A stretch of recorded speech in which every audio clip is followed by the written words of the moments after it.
Assalamualaikum warahmatullahi wabarakatuh. Perkenalkan, kami dari kelompok 4 dalam UAS Sosiologi Hukum yang beranggotakan saya sendiri Nur Musayyadah NIM 1921111073 dan di sebelah kanan saya Aprilia Kusumawati dengan NIM 19211111097 dan di sebelah kiri saya Yunur Hidayah dengan NIM 192111082.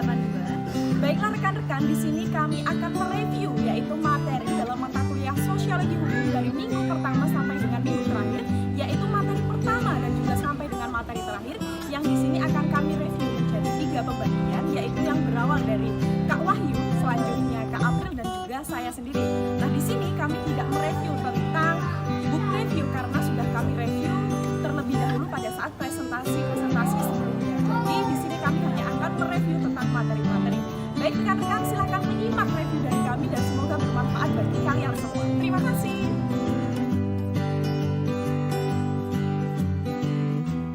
Baiklah, langsung saja rekan-rekan masuk kepada review materi yang pertama, yaitu pengertian sosiologi hukum, dan sosiologi hukum Islam.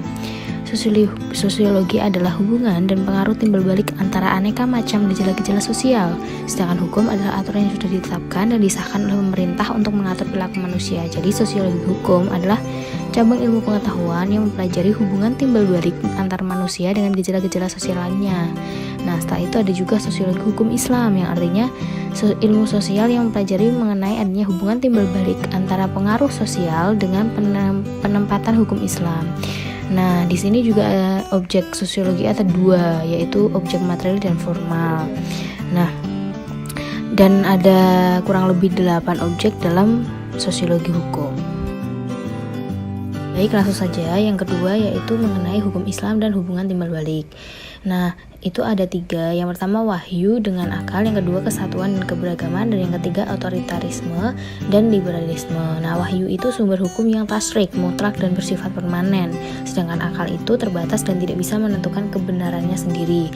Nah, apabila terjadi pertentangan antara keduanya nih, maka akal harus tunduk kepada wahyu. Nah, yang kedua yaitu kesatuan dan keberagaman, itu sumbernya satu, dan penafsiran tentang pemahaman nas itu menyebabkan adanya perbedaan antar keduanya. Dan yang ketiga yaitu otoritarisme, itu kewenangan dan terbatas, namun liberalisme itu kebebasan berpikir individu sehingga menolak adanya pembatasan.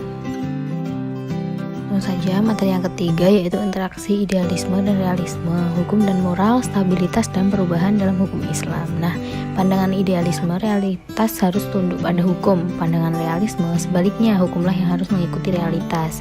Hukum setia mengikuti realitas sebab sistem hukum dibutuhkan untuk menyelesaikan setiap kasus yang terjadi di masyarakat. Nah, hukum tanpa moral itu adalah kezoliman, moral tanpa hukum anarki dan utopia yang menjerus kepada peri kebinatangan. Nah, stabilitas itu adalah kedamaian, ketentraman, keadilan, kesejahteraan. Nah, perubahan sosial itu perubahan masyarakat yang didahului oleh perubahan hukum.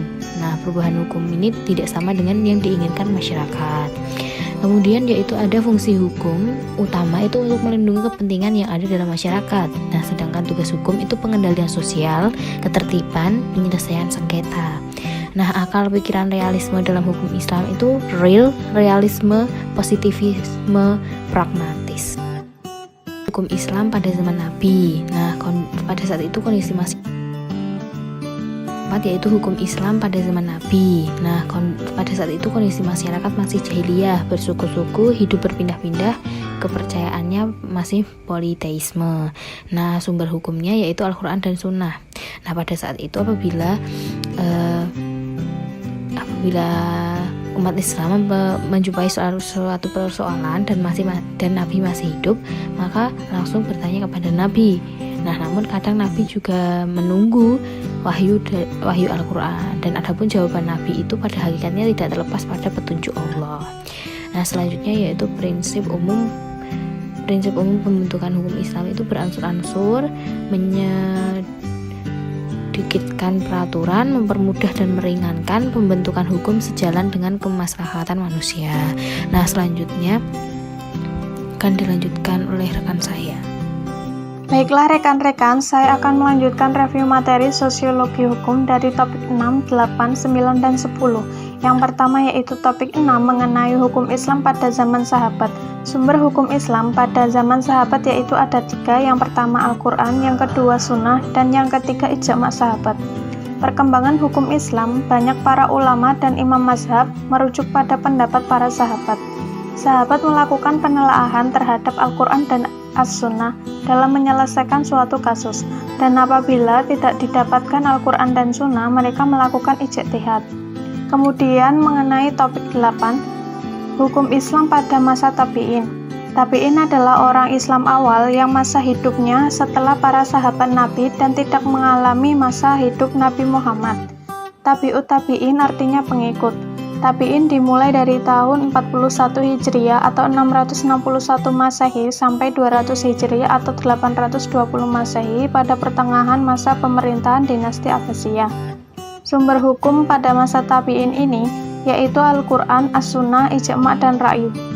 Kemudian, topik ke-9 mengenai hukum Islam pada zaman Imam Mazhab. Mazhab sendiri adalah penggolongan suatu hukum atau aturan setingkat di bawah firqah. Kata mazhab artinya jalan yang dilalui dan dilewati. Periode Abbasiyah, masa kajian hukum Islam yang sistematis yang muncul berbagai mazhab hukum Islam. Yang pertama yaitu mazhab Hanafi yang bersumber dari Al-Quran, Sunnah, Ijma' sahabat, pendapat sahabat pribadi, qiyas, istihsan, dan urf. Yang kedua yaitu mazhab Maliki yang bersumber Al-Quran, hadis sahih dan masyhur, ijma', qiyas, dan maslahah mursalah. Yang ketiga mazhab Syafi'i yang bersumber dari Al-Quran, hadis, ijma' dan qiyas. Kemudian yang terakhir mazhab Hambali, sumber Al-Quran, Sunnah, hadis mursal, dhaif, dan qiyas. Faktor yang mempengaruhi dari 4 mazhab tersebut yaitu perbedaan pemahaman Al-Quran.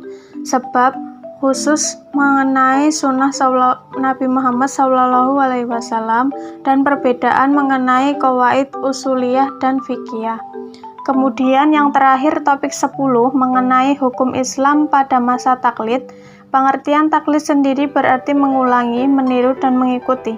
Pertengahan abad keempat Hijriah, akhir abad ke-13 Hijriah, para fuqaha tidak dapat membuat sesuatu yang baru untuk ditambahkan kepada kandungan mazhab yang sudah ada. Fuqaha memilih jalan taklid.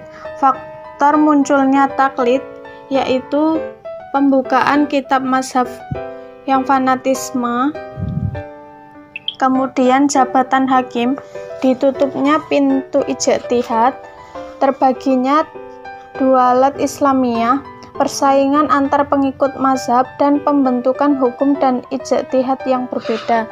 Baiklah rekan-rekan, di sini saya akan mereview lagi, melanjutkan teman saya tadi, yaitu lanjut ke pertemuan 11. Di situ ada hukum Islam modern. Kapan ya hukum Islam modern? Hukum Islam modern itu yaitu pada tahun 1800 Masehi. Nah, peradaban modern ini ditandai oleh 2 ciri utama yaitu rasionalisasi dan juga teknikalisasi. Tumbuhnya sains dan teknologi modern diikuti oleh berbagai inovasi di segenap bidang kehidupan. Siapa ya tokoh pemikirnya? Nah, tokoh pemikirnya yaitu Jamaluddin Al-Afghani bin Safar Muhammad dan juga Muhammad Abduh, yaitu lahir pada tahun 1849 Masehi, dan juga masih banyak lagi ya. Nah, pertemuan ke-12 kita ada interaksi antara hukum dan gejala sosial dalam masyarakat. Apa itu interaksi? Interaksi adalah hubungan timbal balik antara pihak-pihak tertentu. Ciri-cirinya yaitu ada imitasi, identifikasi, sugesti, motivasi, empati, dan juga simpati. Nah, fungsi hukum berdasarkan proses sosial itu adalah fungsi hukum sebagai pengatur, sebagai pengawas bila terjadi perubahan sosial, dan juga sebagai penyelesai masalah atau konflik. Pertemuan kita ke-13 kita membahas tentang hukum Islam dan perubahan sosial. Apa itu? Hukum Islam itu sumbernya apa saja ya? Yaitu ada fikih, syariah, dan hukum Islam itu sendiri. Nah, karakteristik hukum Islam itu adalah penerapan hukum bersifat universal, bersifat realitas dalam penetapan hukumnya, penetapan hukum berdasarkan musyawarah sebagai bahan pertimbangan, sanksi didapatkan di dunia dan di akhirat. Nah, hukum sebagai sarana merubah masyarakat itu ada beberapa juga. Yang pertama adalah hukum sebagai kontrol sosial, hukum sebagai rekayasa sosial, hukum sebagai social welfare. Yang ke-14, pertemuan ke-14 terakhir kemarin, kita membahas tentang faktor-faktor yang mempengaruhi keefektifan hukum dalam masyarakat. Yang pertama adalah kaidah hukum, yaitu memenuhi rasa keadilan, kepastian hukum juga. Nah, yang kedua, penegak hukum, yaitu integritas dan profesional. Dan yang ketiga ada sarana prasarana, yaitu adanya sarana berfungsi dan bisa dimanfaatkan. Yang terakhir yaitu kesadaran hukum masyarakat, yaitu SDM yang baik, tahu hukum dan taat hukum. Nah, setelah itu bagaimana ya usaha untuk meningkatkan kesadaran hukum? Ada beberapa loh. Yang pertama adalah pengetahuan hukum, pemahaman hukum, penataan hukum, pengharapan terhadap hukum, dan yang terakhir peningkatan kesadaran hukum. Nah, rekan-rekan, itu tadi yang bisa kami ulas atau kami review dalam materi kita pada minggu pertama sampai dengan terakhir. Nah, semoga rekan-rekan bisa memahami dan juga bisa mengamalkan ya. Jadi, apa yang kita dapat tidak berhenti di mata kuliah atau saat jam kuliah saja, tetapi juga bisa kita pahami dan menjadi ilmu ke depannya. Saya dan rekan-rekan saya memohon maaf apabila ada kesalahan dalam review materi ini. Sekian dari kami dan terima kasih. Jangan lupa untuk terus belajar. Sekian review materi dari kelompok kami dan apabila ada kesalahan kami mohon maaf. Terima kasih. Wassalamualaikum warahmatullahi wabarakatuh.